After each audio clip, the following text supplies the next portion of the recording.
Hi guys! Ako nga pala si John Paul Galang Berame, ang leader ng Group 3. At ako ang aking ibang kamag-aral ay natasang gumawa ng blog tungkol sa real-life examples of analysis of structure. So bago tayo tumungo sa ating pinaka-topic, alamin muna natin ulit ano nga ba ang analysis of structure. Analysis of structure is the determination of effect of loads on physical structure and their component. So it means determining the internal reaction of each structural member and it can withstand all loads. So next naman natin ay yung structure.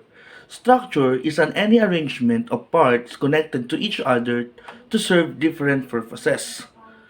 Now, let's focus to our main topic. There are three elements of structure. The first one is tie rod.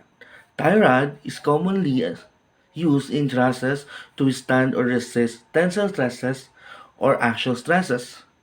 It means this tie rod only carries an axial forces. It either compressive or tensile stress. This is the examples of tie rod.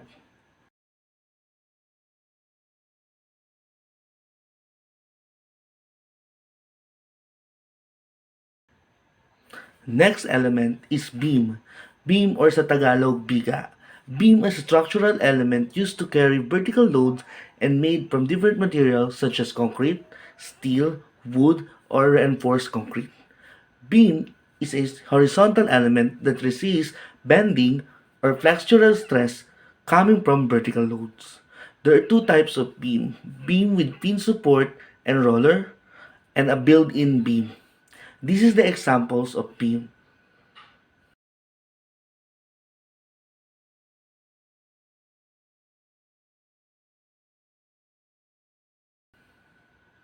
The next element is column or post. Column is a vertical element usually support axial loaded.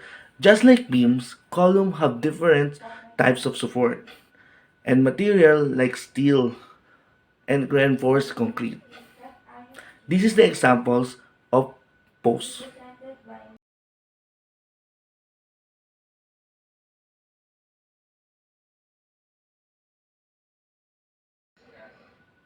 And now, and when we connect these structural elements together, we can build a structure.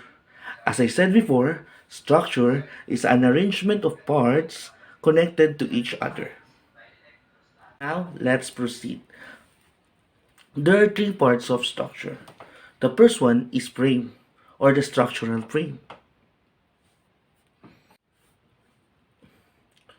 Structural frame or frame.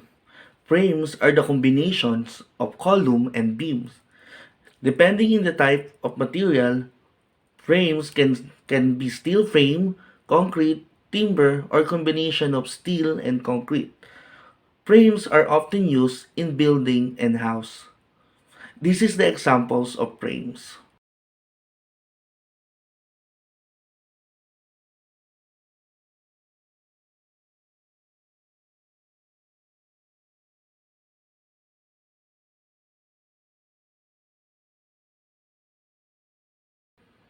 Next is the trusses. Trusses is usually used in roof system in bridges. Roof trusses used to transmit load to other structural members such as beam and column, while bridge trusses are used to carry loads from floor beam to stringers. This is the examples of roof trusses.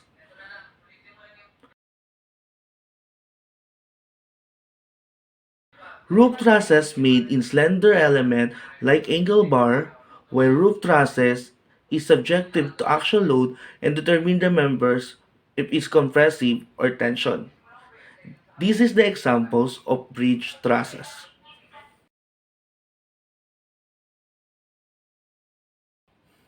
Next is cable and arch.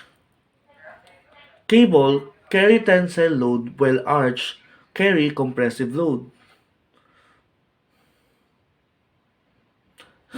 So paano natin malalaman kung cable siya or arches? Malalaman natin malalaman natin by its formation. Cable is concave downward while arches is convex upward. So this is the example of arches.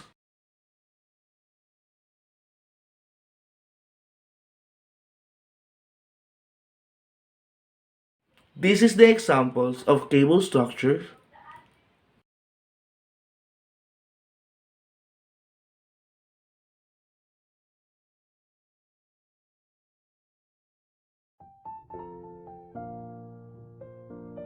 Hi, good day everyone.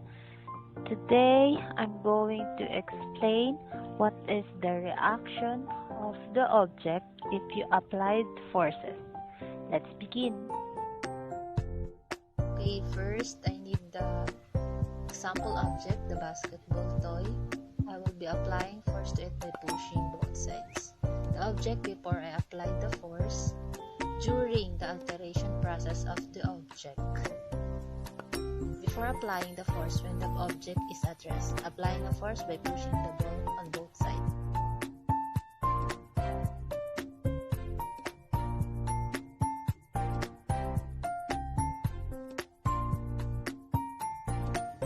Thank you for watching. Bye! Hi, what's up guys? Welcome back again sa akong vlog. For this video, gagawa tayo ng bagong video about naman sa force and paano ba natin na-apply ito in our daily life. Ang first example natin is hammering a nail. Newton's third law says that every interaction involves two forces. In this case, hammer pushes nail and nail pushes hammer. When a hammer hits a nail, Newton's third law says that the force that the hammer exerts on the nail is exactly the same size as the force the nail exerts on the hammer. The second is driving bicycle.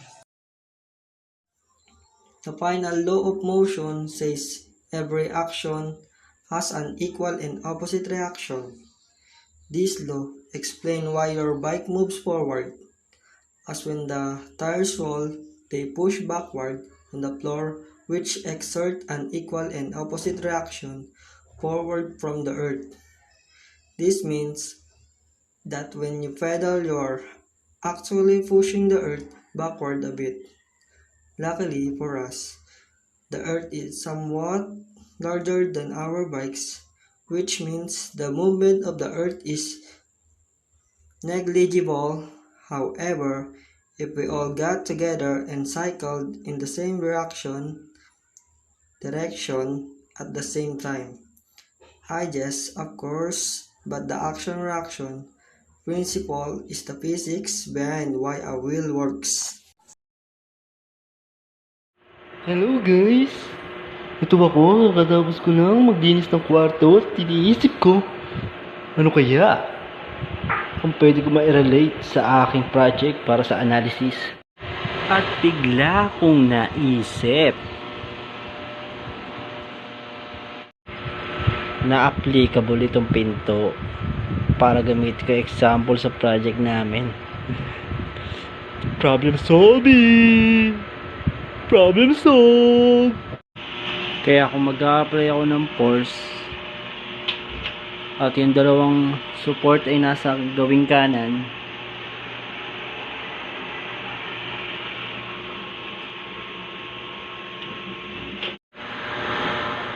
mag-a-apply ng force o full force,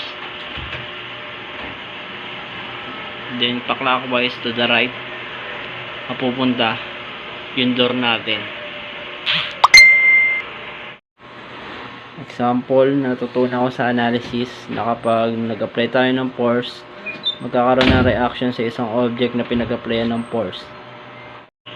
At yan ang mga bagay sa bahay na pwede kong relate sa aking natutunan sa analysis. Salamat!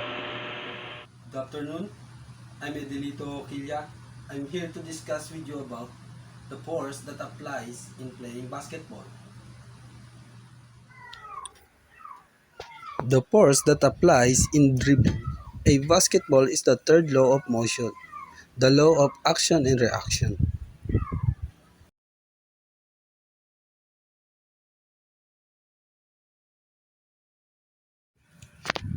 It states that there's an equal reaction in the opposite direction. When the player dribbles the ball, an equal but opposite amount of force acts on the ball, forcing it back up into your hand.